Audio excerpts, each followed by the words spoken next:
ছেলে মানুষ ছেলে মানুষের বুকে যদি তুমি কখনো আঘাত করো, তুমি একটা ছুরি দিয়েও যদি আঘাত করো, তাহলেও ছেলে মানুষ কখনো রয় নেই, কখনো রবে না।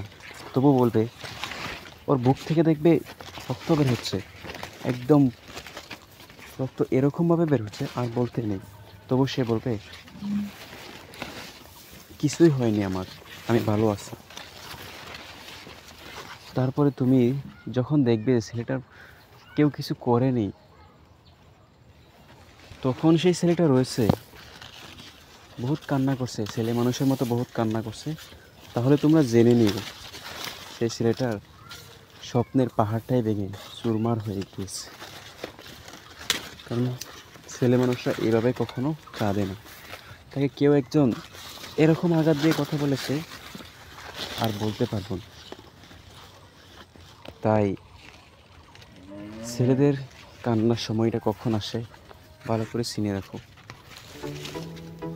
তারা ছোটো ছেলেদের মধ্যে যখন রয়ে যায়, তখন তারা এরকম এরকম মজবুরি থাকে না, বলে শেষ করতে পারবো না আমরা। সো যারা ছেলে মানুষ আছে, তারা কমেন্টে লিখে যে ভিডিওটা কেমন লাগছে, আর যারা আমার ভিডিওটা মেয়ে মানুষ দেখছো, তারাও কমেন্টে লিখে যে ভিডিওটা কেমন লাগছে। ভালো লাগলে লাইক দিও, আর বন্ধুদের কাছে শেয়ার করে দিও। Thank you.